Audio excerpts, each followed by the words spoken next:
예, 성경은요, 분명히 사람들이 썼습니다. 모세부터 시작해서 사도요한까지 사람들이 썼는데, 근데 아무리 내용을 읽어봐도 이것은 하나님의 말씀이라고 그렇게 말할 수밖에 없습니다. 그렇게 말할 수밖에 없는 이유 중에 하나는 이 말씀의 신비함, 무궁무진함, 끝이 없다는 점입니다. 오늘 비록 8구절밖에 안 되지만 정말 본문을 보시면 한 구절, 한 글자, 한 획도 버릴 것이 없습니다. 넘치도록 은혜를 받았다고 깨달아지는 구절도 나중에 또다시 보면 또다시 끝없이 진리가 터져나오는 샘물입니다. 지난 시간에요, 그 3절 앞부분을 나눴습니다. 모세가 하나님께 올라갔다는 것, 또 하나님께서 이 백성들을 독수리 날개로 업어서 내게로, 즉 하나님께로 데려오셨다는 것을 나눴습니다. 모세는 분명히 산에 올라갔습니다. 산에 올라간 사람은 헤아릴 수 없이 많습니다. 그런데 모세는 산에만 올라간 것이 아니라 하나님께 올라갔습니다. 그는 산에 올라갔고 분명히 산에 있었습니다.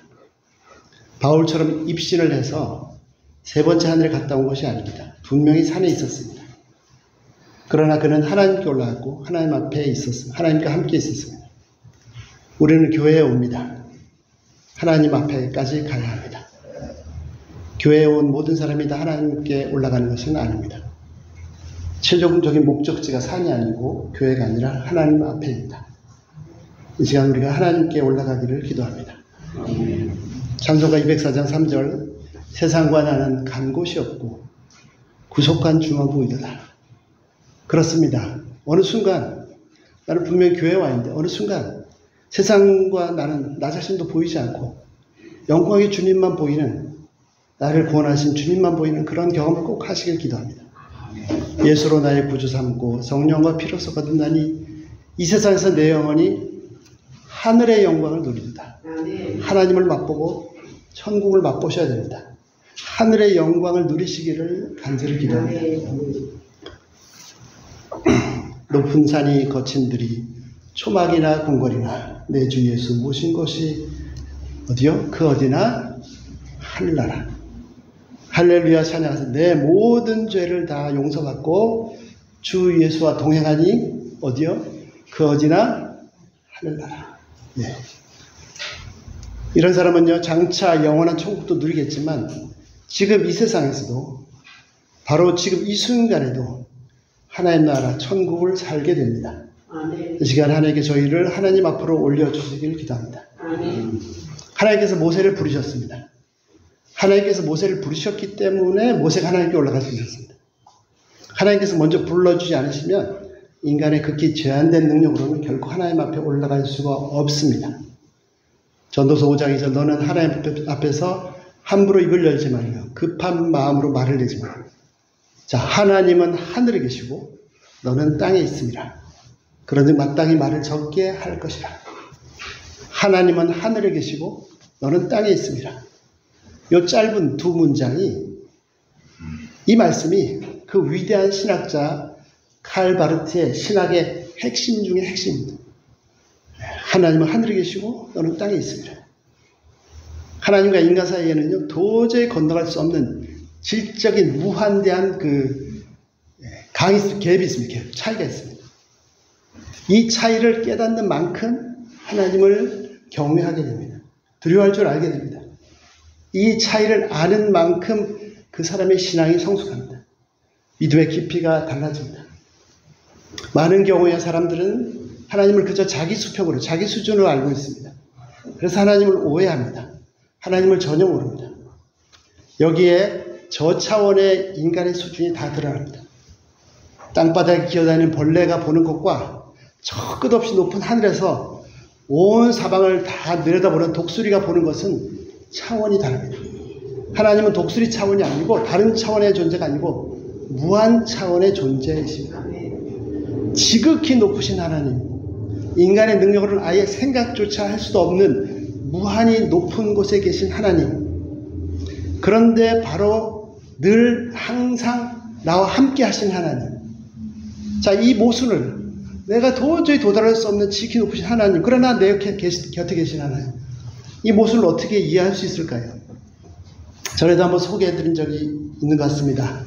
우리의 몸속에는요, 세포가, 찾아보시면 60조 개가 있답니다. 한 사람의 몸에 평균 세포가 60조 개가 있다고 합니다. 전 세계 인구가 80억 명이라고 하니까 전 세계 인구의 대충 한 8,000배 되는 정도의 세포가 한 사람의 몸속에 있습니다. 자, 이 세포가 사람 몸속에 있지만 이 세포가 나를 알 수 있을까요? 전혀 알 수 없습니다. 도저히 알 수 없는 그 차이, 갭이 있습니다.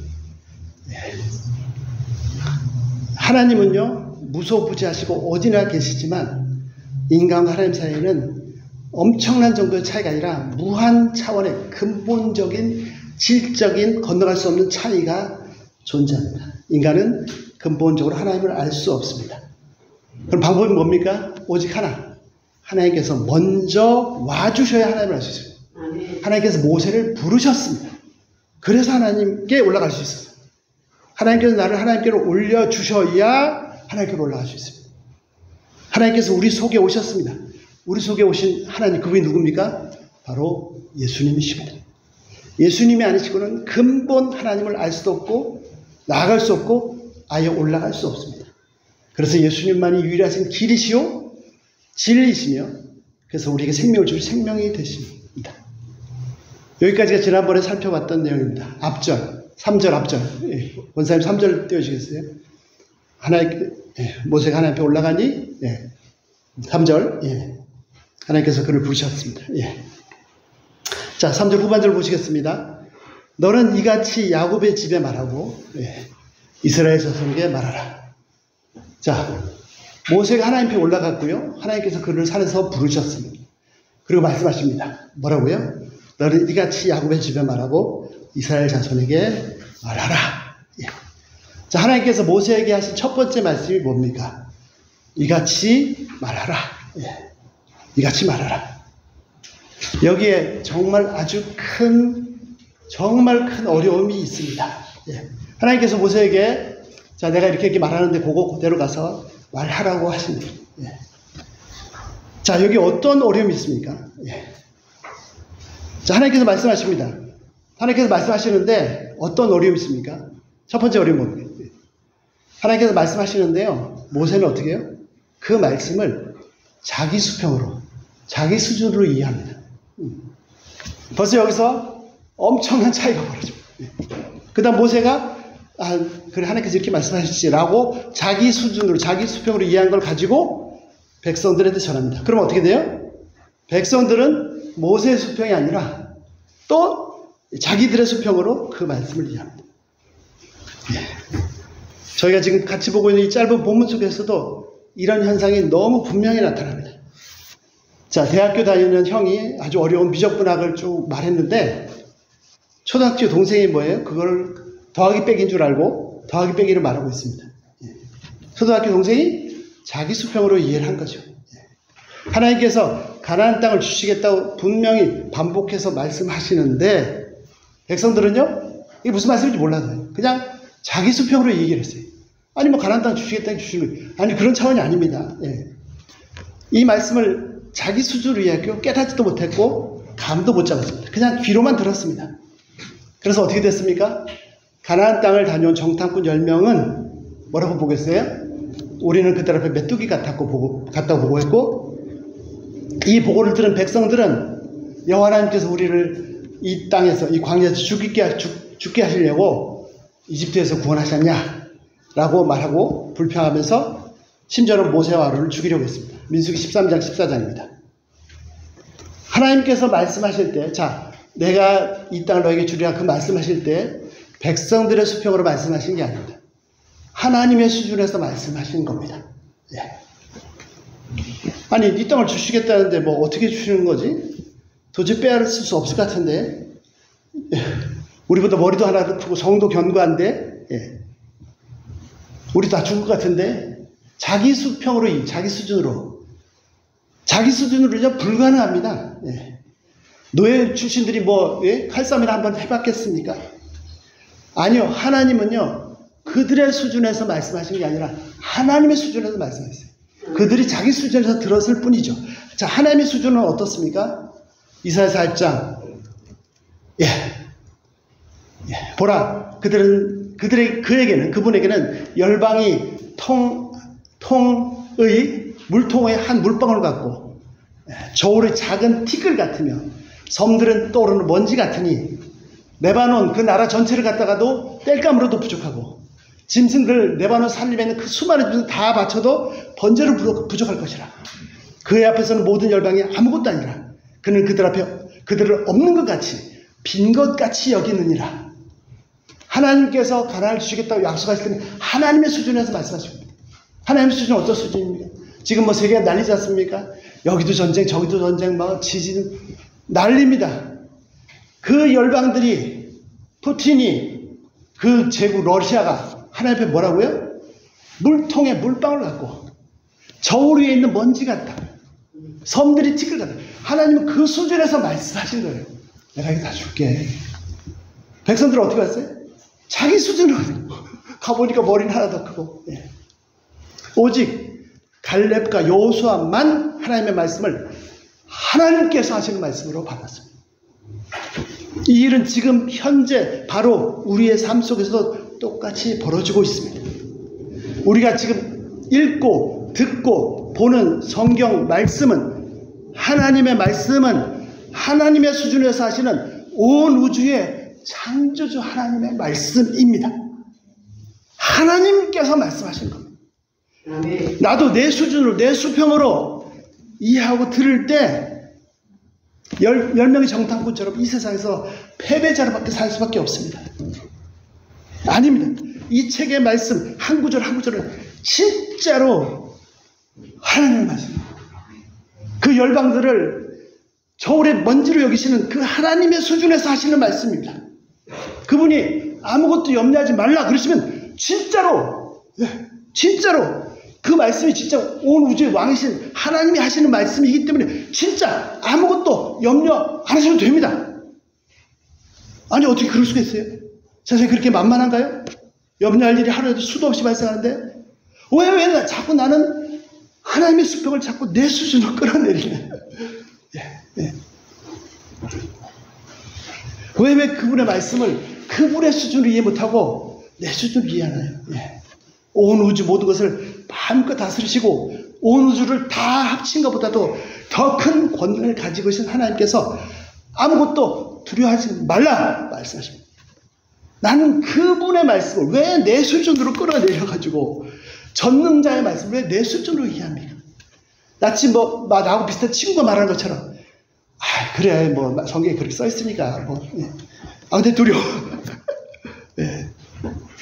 그래서 오늘 돈 문제로 큰일 났다. 돈이 없는데 건강 문제로 사람 사이의 관계 갈등 아파 문제로 내 수준으로는 해결할 수 없습니다. 그러나 그분이 두려워 말라 염려하지 말라 하셨을 때는 그분의 수준에서 하나님의 말씀으로 말씀하신 겁니다. 이런 거죠. 어른이 말하는데요. 코 올리기 한 5살짜리가 와서 어른을 마치 자기 수준으로 이해하고 생각한다면 얼마나 가소롭고 정말 괘씸하지 않겠습니까? 예수님은요 인내하시면서 아주 친절하게 설명해 주십니다. 정말 친절하게 막 저 야단을 쳐도 시원찮을 텐데 뭐라고요? 야, 저 공주의 새 좀 봐. 저 들의 배 갚아봐. 야, 다 하나님 먹이시고 입히지 않니? 하물며 아버지가 자식이 너희들을 그냥 공개했냐? 이 미비 적은 자들아. 이제는 하나님을 내 수평으로 이해하는 걸 그치고 하나님의 말씀을 하나님의 수준으로 받아야 될 때입니다. 하나님께서는 모세에게 하나님께서 말씀하시는 그대로 백성에게 말하고 전달하고 있어요. 그거를 모세 자신의 수준으로 이해하고 가서 또 낮추지 말고 내 수준을 낮춰서 오해해서 전하지 말고 하나님의 수준으로 하나님의 수평으로 그대로 전하라고 했어요. 이렇게 말하라. 이렇게. 사람은요 뭘 안다는 것은 그 속에 이미 입력된 정보가 있기 때문에 안다고 합니다. 예. 전혀 정보가 없는, 내 속에 기초 정보가 없는 상태에서 입력되면 무슨 말인지 몰라요. 예. 그 순전한 기독교라는 정말 좋은 책이죠. 그 책을 쓴 C.S. 루이스는 그 책에서 말하기를, 근데 놀라운 것이 있는데 뭐냐면 입력되지 않았는데 알고 있는 것이 있다고 합니다. 예. 예. 예. 태어나기 전부터 인간 속에 있던 지식, 정보가 있던, 입력되지 않았는데 살면서 자라면서 입력된 것이 아닌데 정말 놀라운 일이죠. 어떻게 이게 가능합니까? 그것이 뭡니까? 그것은 뭐냐면요, 우리 속에는 하나님, 신에 대한 지식과 영혼을 사모하는 마음이 있고요, 천국, 잃어버린 낙원에 대한 열망 같은 것들이 있습니다. 이것들은 살면서 우리 속에 입력된 정보가 아니라 아담으로부터 물려받은 영혼의 DNA 속에 새겨진 정보입니다. 자, 하나님께서 모세에게 말씀하십니다. 가서, 자, 내가 지금 말하는 거 그대로 말하라 라고 하셨습니다. 그런데 문제는 뭐냐면 수평의 차이가 너무 나요. 수준 차이가 너무 나요. 예. 근본적으로 이 하나님의 말씀을 모세가 그분 편에서 이해하는데 한계가 있습니다. 더더구나 백성들이 이해하는 건 더 어려운 일이죠. 아니, 그게 뭐 어려워요? 하나님 아라고 하시면 아하고 어하라고 하시면 어하면 되지. 그래서 백성들이 실패한 겁니다. 겉으로만 알아서 전하는, 그러면 전할 수가 없습니다. 어떻게 하면 이 한계를, 모세와 하나님 사이의 한계를 극복하고 하나님의 말씀을 제대로 받아서 하나님의 수평으로 이해를 해서 백성들에게 제대로 전할 수 있겠습니까? 자, 그 방법은 뭡니까? 그 방법을 한번 살펴보겠습니다. 자, 요즘 핸드폰 시대죠, 핸드폰. 핸드폰인데. 길 가면서 사람들이 혼자 중얼중얼 해요. 예. 전화하고 있어요. 예. 사람들이 다 하나씩 핸드폰을 가지고 다닙니다. 예. 그리고 핸드폰 좋은 게 언제든지 꺼내면 사진 찍을 수 있죠. 옛날에는 여행 가면 카메라 따로 가져갔었는데, 예. 자, 사진 잘 찍는 방법 하나 알려드리겠습니다. 이미 다 아실지도 모르겠습니다. 예. 예. 예. 뭐 저는 전문가가 아니니까 제가 주워 들은 겁니다. 예. 사진을 잘 찍을 수 있는 방법 중에 하나가 뭐냐면 이 각도입니다. 각도, 앵글, 촬영 각도. 어느 방향에서 찍느냐, 이게 중요하다고 합니다. 자, 혹시 한번 들어보셨는지 모르겠어요. 자, 핸드폰으로 사람 찍을 때요, 키가 작은 사람도 키가 크게 나오게 찍을 수 있는 방법 혹시 아시는 분? 네? 그렇죠. 와, 집사님 어떻게 아세요? 맞습니다. 우리가 핸드폰을 이렇게 들잖아요. 그러면은 딱 들면은 카메라가 어디 있습니까? 핸드폰 제 위에 있잖아요. 이거를 거꾸로 해서 카메라를 밑으로 내리면, 아래서 올려 찍으면 작은 사람이 크게 보입니다. 자, 제가 말씀드리고 싶은 건 뭐냐면 촬영 각도가 중요하다는 겁니다.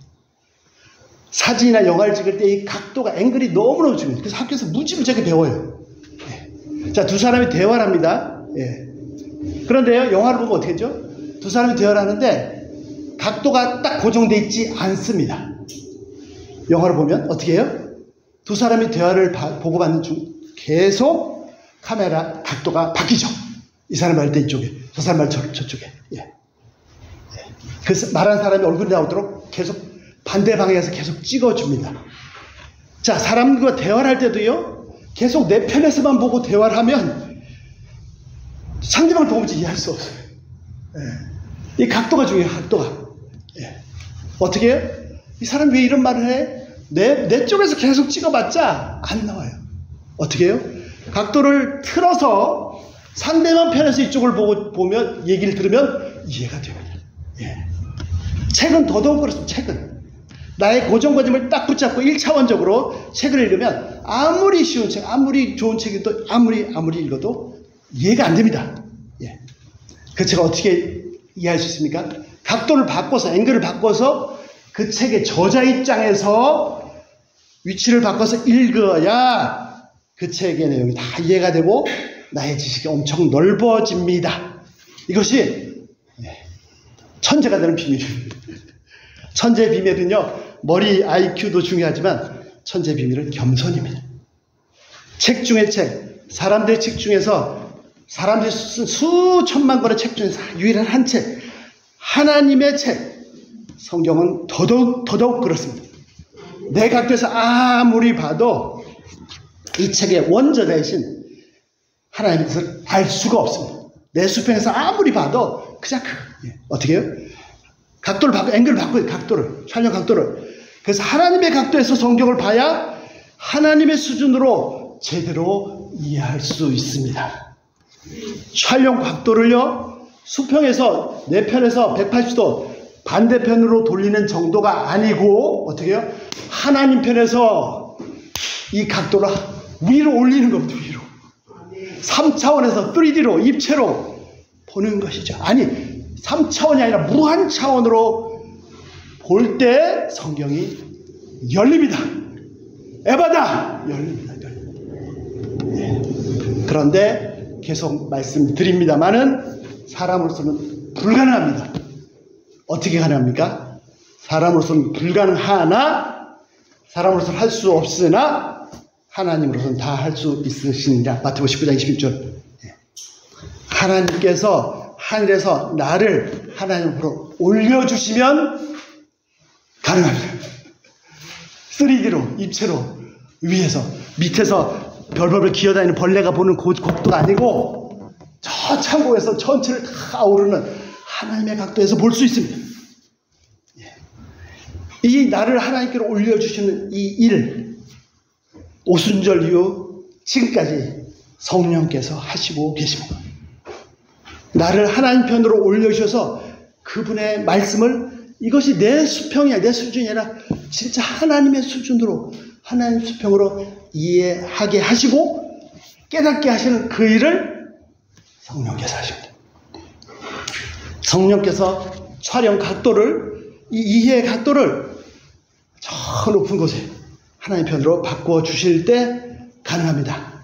요한복음 14장 26절 보혜사 곧 아버지께서 내 이름으로 즉 예수님의 이름으로 보내실 성령 그가 너희에게 모든 것을 가르치시고 내가 너에게 말한 모든 것을 생각나게 하시리라.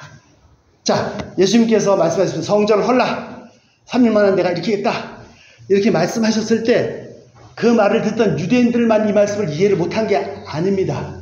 요한이 뭐라 그랬습니까? 그 당시 제자들도 이해를 못했어요. 저게 무슨 말이야? 네. 요한이 언제 깨달았다고 했습니까? 요한복음 2장 22절 죽은 자 가운데서 살아나신 후에야 제자들이 이 말씀하신 것을 기억하고 성경과 예수께서 하신 말씀을 믿었더라. 그 당시는요, 당시 유대인들뿐만 아니라 제자들도 이게 무슨 소리인지 도저히 알 수가 없었습니다. 예수님께서 부활하신 후에 성령께서 오신 다음에 성령께서 그때 예수님께서 하셨던 모든 말씀을 생각나게 하시고 깨닫게 하시니 그때에 비로소 예수님 말씀 성경을 깨닫게 됐고 이거구나 믿게 되었습니다. 지금도 마찬가지입니다. 성경은요 진짜 신기한 책이에요. 진짜 신기한 책. 왜 신기합니까? 아무리 천재 중에 천재 솔로몬보다 100배 1000배 많은 더 능력이 깨달은 그런 천재라도요 성령께서 깨우쳐주지 않으시면요 한 글자도 깨달을 수 없어요. 그러나 반대로요 아무리 학교도 못 가고 배운 것이 없는 분이라도 성령께서 깨닫게 해주시면요 이렇게 간단한 거 몰라 알 수 있습니다. 예. 하나님 앞에 올려지게 되고 저 끝없이 높으신 하나님의 각도에서 비로소 하나님의 말씀을 하나님 수평에서 제대로 이해할 수 있게 됩니다. 제가 두 분을 소개하겠습니다. 전직 미국 대통령 중에 지미 카터 대통령이 있었습니다. 작년 12월에 만으로 100년을 더 살고 돌아가셨어요. 100세를 더 사시고 돌아가셨어요. 그런데 지미 카터 대통령은요, 대통령이 된 다음에도 또 대통령 임기가 끝나서 은퇴한 후에도 평생을 자기가 출석하던 주일학교, 교회의 주일학교 선생님으로 봉사한 것으로 유명합니다. 마라나타 침례교회에서 50년 이상을 주일학교 교사로 섬겼습니다. 대통령 임기를 마치고 미국 대통령 임기를 마치고 다시 그 마라나타 침례교회로 이 지미 카터가 처음 나가던 그 주일날 주일학교 선생님으로 봉사하는 그 전직 대통령을 보려고 수많은 사람들이 바글바글 모여들었다고 합니다. 자, 그가 썼던 자서전이 있습니다. 지미 카터 자서전이 있습니다. 너무 좋은 책이라서 일본에서도 일본어로 번역을 했습니다. 그래가지고 일본에서 최고로 영어 실력이 좋은 교수를 맡겼어요. 그래서 이분이 이제 쫙 번역을 해가는데 일본에서 최고 영어 좋은 실력자가 막혔어요. 이게 무슨 말인지 모르겠어요. 영어로요, born again 했다는 표현이었습니다. 단어는 뭐 born이나 again이나 모르는 단어가 아닌데 이게 도대체 무슨 뜻인지 모르겠어요. 네. 영어는 일본 제2였지만 다른 세상 얘기, 천국 이야기는요, 천국을 경험해보지도 못하고 알지 못한 사람은 죽어도 깨어나도 깨달을 수 없어요. 이 본어게인이 뭔지. 본어게인 뭡니까? 거듭난 사람. 성령의 역사로 예수 믿고 다시 태어난 사람은 영어를 잘못해도 누구나 다 할 수 있는 표현입니다. 지미 카터 전 대통령이 가장 좋아하는 성경 구절은요, 요한 계시록 3장 20절이라고 합니다. 볼지어다 내가 문 밖에서 두드리오니 누구든지 내 음성을 듣고 문을 열면 내가 그에게 들어가 그와 더불어 먹고 그는 나와 더불어 먹으리라. 예. 예. 성경은요 진짜입니다. 천재도 성령께서 안 도와주면 알 수가 없어요. 전혀 교육을 못 받았을 때 성령이 도와주시면요 당연한 거 아니야. 그는 이 요한계시록 3장 20절 말씀 두드리니 문을 열면 그로 더불어 먹으리라. 그는 일생 하나님과 가까이 동행했던 사람, 이 땅에서도 천국을 살았던 사람입니다. 다시 말씀드립니다. 성경은요 하나님의 말씀입니다. 하나님의 말씀. 하나님의 수평에서 하나님의 수준에서 말씀하시는 하나님의 말씀입니다. 인간으로서 깨달을 수 없습니다. 그러나 성령께서 이렇게 하시면 너무 쉽습니다. 하나님께서 부르시니 그래서 모세가 하나님 앞에 올라간 겁니다. 예. 자, 두 번째 분 소개하겠습니다.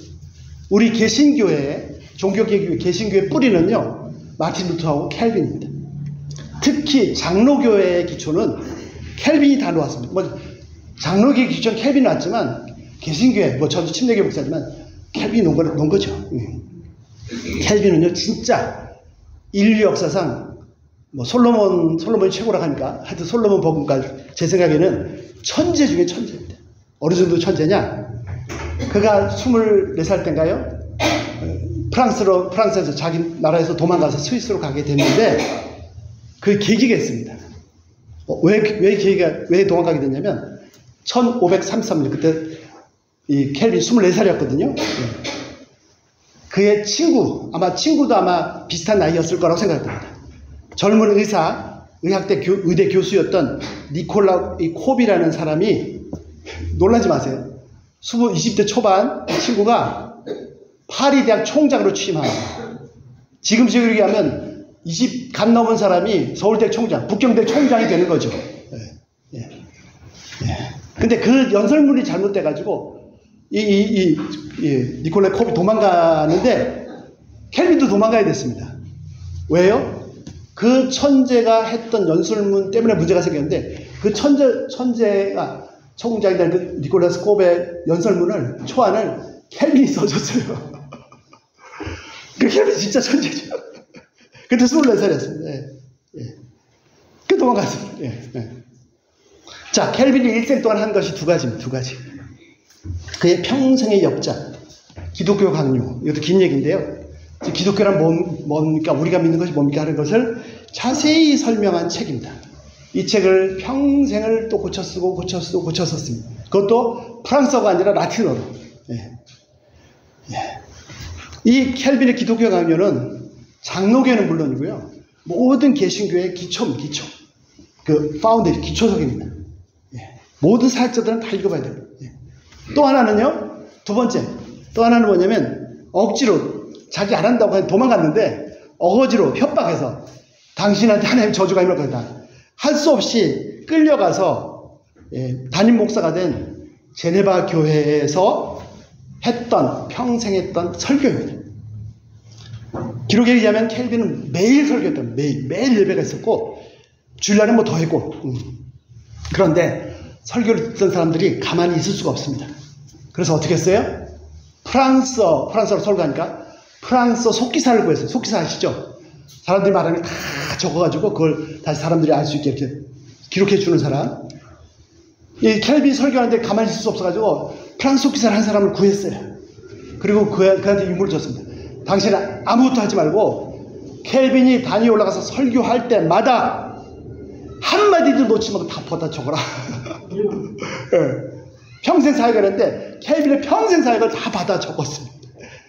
그래서 탄생한 것이 켈빈 주석입니다. 계시록 빼고 성경 전체에 대한 주석. 예. 예. 정말 탁월할 주석일 뿐 아니라 영감이 넘치는 주석입니다. 뭐 좀 더 자료를 조사해봐야겠지만 제 생각에는 아마 기독교 역사상 처음으로 쓰여진 성경 전체의 주석이라고 생각이 됩니다. 예. 처음부터 주석 쓰려고 한 게 아닙니다. 그냥 설교했어요. 설교. 근데 설교를 어떻게 했습니까? 계속 본문 한 절. 예. 강의 설교를 한 거죠. 그래서 그걸 다 적었더니 켈빈의 주석이 됐어요. 예. 만약에 천재가 썼다면 그 내용은 탁월할 수 있습니다. 그거는 안 됩니다. 그거는 결국 인간의 소리입니다. 성령께서 사용하시기 때문에 영감이 넘칩니다. 그런 설교하기 위해서 본문 연구도 열심히 했지만 무엇보다도 성령께서 말씀해 주시기를 간절히 기도했다고 합니다. 아무리 천재라도요, 성령께서 도우시지 아니하시면 성경 한 자도 깨달을 수 없습니다. 하나님께서 모세를 부르시고 말씀하십니다. 뭐라고 말씀하셨어요? 3절에 뭐라고 말씀하셨어요? 너는 이같이 야곱의 집에 말하고 이스라엘 자손에게 말하라.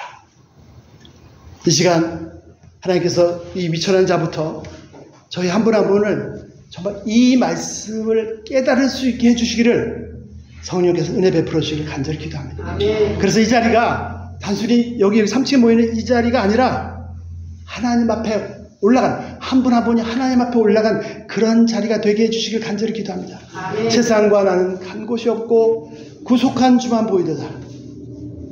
예수로 나의 구주 삼고 성령과 피로 건너나니 이 세상에서 내 영혼이 뭐요? 하늘의 영광을 누리도다. 이 시간 하나님께서 천국을 맛보게 하시고 하나님의 보좌 앞으로 이끌려 주시는 하늘의 영광을 맛보게 해주시길 기도합니다. 아멘. 찬송가 438장입니다. 높은 산이 거친 들이 초막이나 궁궐이나 내 주 예수 모신 곳이 그 어디나 어디요? 하늘나라. 할렐루야 찬양하세. 내 모든 죄 사함 받고 주 예수와 동행하니 어디요? 그 어디나 하늘나라. 내가 가지고 있는 모든 문제, 내가 부딪히는 현실, 재정의 문제, 경제 문제, 건강의 문제, 모든 문제에 대해서 하나님께서 하나님의 수평에서 말씀하십니다. 아멘. 이 음성을 꼭 들으시기를 기도합니다. 우리 같이 찬양하겠습니다. 찬송가 438장 저희 묵상하시면서 우리 찬양하겠습니다.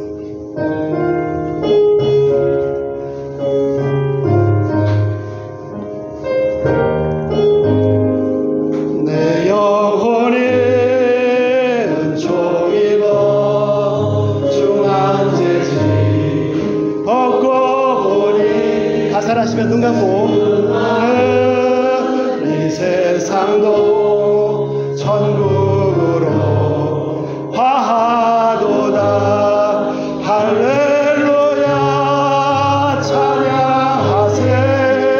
내 모든 죄 사함받고 주 예수와 동행하니 그 어디나 하늘나라. 주의 얼굴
찬양하세.